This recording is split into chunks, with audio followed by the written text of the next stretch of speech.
ஆண்டவராகிய இயேசு கிறிஸ்துவின் நாமத்தினாலே இந்த நாள் தவக்கால சிறப்பு நிகழ்ச்சியிலே உங்கள் எல்லாரையும் நான் சந்திப்பதிலே பெருமகிழ்ச்சி அடைகிறேன்.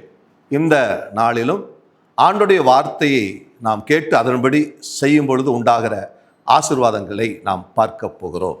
எனக்கு அருமையான இறை மக்களே, ஆண்டுடைய வார்த்தை விடுதலை பயணம் 15:26 இப்படியாய் சொல்கிறது: அவர் சட்டங்கள் அனைத்தையும் கைக்கொண்டால் நான் எகிப்துக்கு வர செய்த கொள்ள நோய்களை உன்மேல் வரவிட மாட்டேன் என்று சொல்லி ஆண்டோடைய வார்த்தை சொல்கிறது.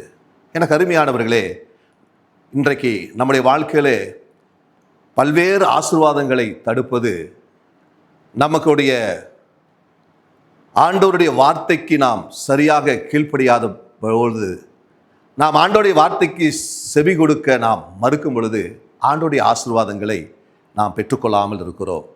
ஒரு சமயம் பாருங்கள், விருதுநகரிலே கணேசன் என்று சொல்லப்படுகிற ஒரு அருமையான ஒரு வாலிப சகோதரன் தன்னுடைய வாலிபர் நாட்களில் இஷ்டம் போல வாழ்ந்து கொண்டிருந்தான். அவன் மேல் ஆண்டோடைய திட்டம் இருந்தது. அவன் பாருங்கள், இஷ்டம் போல பாவத்தை செய்து கொண்டிருக்கிறவனாய் மட்டுமல்லாமல் அவனுடைய ஊரிலே இயேசு கிறிஸ்துவை யாரெல்லாம் சொல்ல வருகிறார்களோ, ஆண்டவருடைய பணியை செய்ய வருகிறார்களோ அவர்களை எல்லாம் துன்புறுத்தி பல்வேறு பாவங்களை செய்து இஷ்டம் போல வாழ்ந்து கொண்டிருந்தான். பாருங்கள், ஒரு நாள் ஒன்று வந்தது.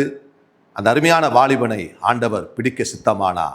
திடீரென்று அவனுடைய வாழ்க்கையில் அவனுக்கு பார்த்தீங்கன்னா இருதயத்தில் வியாதி, பல்வேறு காரியத்தில் அவன் முயற்சி செய்து மருத்துவர்களாலே கைவிடப்பட்டு ஒரு நாள் ஆண்டவர் இயேசுவை தேட வேண்டும் என்று சொல்லி அவனுக்குள்ளே ஒரு உணர்வு உண்டானது. ஆகவே ஒரு கிறிஸ்துவ ஆலயத்தில் அவன் போய் அவன் ஆண்டவரை தேட ஆரம்பித்தான். ஆண்டவருடைய வார்த்தை கேட்க ஆரம்பித்தான்.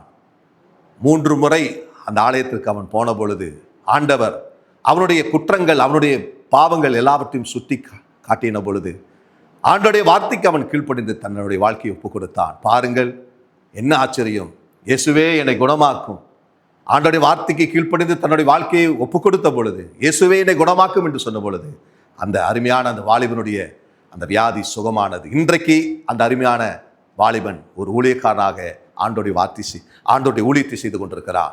இதை கேட்கிற எனக்கு அருமையான சகோதர சகோதரிகளே, எனக்கு அருமையான இறைமக்களே, நாமும் கூட இந்த தவக்காலத்தில் ஆண்டோடைய வார்த்தையை கேட்கிறவர்களாய் மட்டுமல்ல, அதன்படி நாம் செய்யும் பொழுது நம்முடைய வாழ்க்கையிலே சுகம், பலன், பாதுகாப்பு, நீங்கள் விரும்புகிற எல்லா உலக விதமான ஆசீர்வாதத்தை ஆண்டவர் கொடுக்க வல்லமையுள்ளவராயிருக்கிறார். அதற்கு உங்களை அர்ப்பணியுங்கள்.